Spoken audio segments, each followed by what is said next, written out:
Back to Kentucky Newsmakers, and Kentucky Attorney General Russell Coleman stays very busy and very visible as the state's top law enforcement official. He has also been collecting large sums of money for the Commonwealth by suing companies that he says have done Kentucky wrong. He's also pushing to resume the death penalty. The Attorney General is often asked about public meetings and whether they were done properly. A former U.S. attorney, FBI agent Coleman, a Republican, has announced he's running for Reelection next year. Thanks for coming. We appreciate you being here. Good to see you. Thank you for having me, Bill. You've recently renewed a push to get the death penalty carried out in Kentucky. There are dozens awaiting execution, but there has not been one since 2008.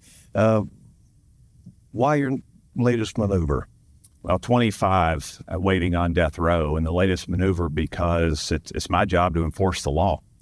And spending time with these families that have lost loved ones, spending time with those that feel that justice delayed really is justice denied. I'm the Attorney General. My job is to enforce the law, and we are seeking to do just that with our ultimate punishment. Your office announced that you will seek the death penalty for the 19-year-old man accused of shooting two people to death at a bank in Berea on April 30th. Will the state case move ahead of the federal case, or do you go at the same time? How does that work? Well, and for your viewers, there's very little I can say. Since we're in active litigation. I will say this. Because of the heinous nature of these murders, they were working in a bank doing their jobs and lost their life on a typical day in a heinous fashion. And so the Commonwealth will seek the death penalty. We're working very closely with the United States Attorney's Office, with DOJ, to ensure they're both federal charges, because this is a bank robbery that resulted in two deaths, and state charges, the heinous homicide. And so we are rowing together to seek justice for these two families. It could be the death penalty from both, right? The federal case and the state case? Well, I'm going to let the United States Attorney's Office speak to the federal exposure. I don't wear that hat anymore, but there is that bank robbery resulting in death. There is the ability of the United States to ultimately seek that. All I can say on behalf of our Commonwealth is we are seeking the death penalty because this is truly one of the more heinous acts I've seen. Do you think the death penalty is a deterrent to crime?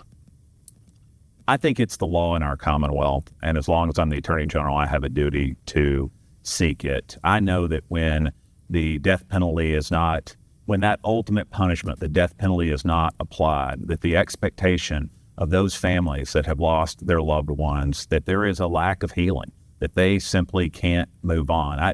I didn't fully appreciate that until I started meeting with families. And we have a duty to enforce the law, and we have a duty to provide justice for those families as we've promised. Let's talk about some consumer protection. You have joined a bipartisan coalition around the country to crack down on these robocalls, and they may also be texts. There have been attempts to stop those. Americans get millions of them. It doesn't seem to work. Scammers are determined. It must be profitable. Well, we say Americans get millions of them.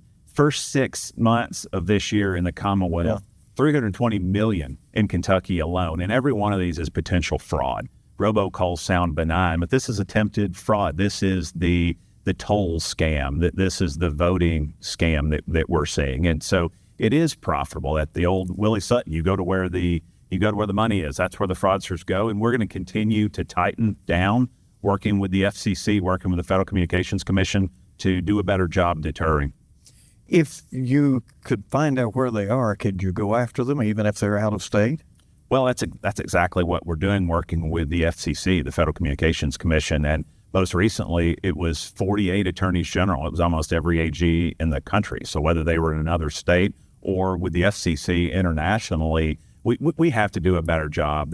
Our older Kentuckians are being targeted particularly. It is an overlay of these calls and elder fraud. And so the volume is huge. We're going to rely on the United States government at the end of the day to help us get this done.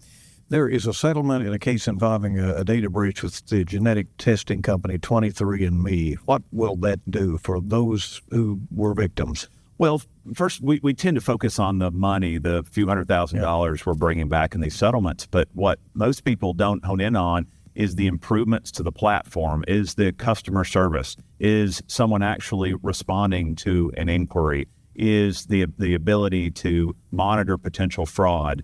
And there are many things we have built into these settlements in addition to the money itself to try to make some of these consumers whole, to be able to scrub the data, to be able to make sure that data is not being used by some of these fraudsters we have already talked about. What is it they were doing? So it was a lack of protecting the data. There is a duty that these companies have, and we're talking genetic data. It's some of the most sensitive information that your genetic data would be hosted in a way that didn't adequately protect it. That is the problem. And so we're working to correct that, as we've indicated. General Coleman, there have been some recent reporting that many local governments are holding on to money that they got from opioid settlements. Some leaders have expressed fear. They don't know how to properly spend it. They're afraid they would start a project and it might get clawed back, for instance. I know you put a database out that came days after the initial reporting of that. I don't know if that's linked, but what about the concerns that local leaders may have about spending the money? Well, the database is a dashboard, and what that is a fancy term of the ability to track where the money is, see where the money's being spent. That was a technical solution that had been in works for some time. It just happened to fall some days after, just a few days after that report. And the report reported about 90% of governments, county and city governments, are holding on to that money. We're working very hard to educate, to let these recipients know what are proper uses of this money. The money is to mitigate opioid disorder, to mitigate the harm that had been done here. And so we don't control the AG's office. The Opioid Commission doesn't control how that money is spent. That's up to mayors and city councils and county judge executives. We're answering a lot of questions. We're providing best practices. We want to encourage them to spend that money, to be good stewards. Bill, that money's blood money. That money's blood money. To anyone who's lost a loved one, that money has been clawed back from the companies that created the crisis here. So yes, we want them to be good stewards, but we also want them to use it to save lives.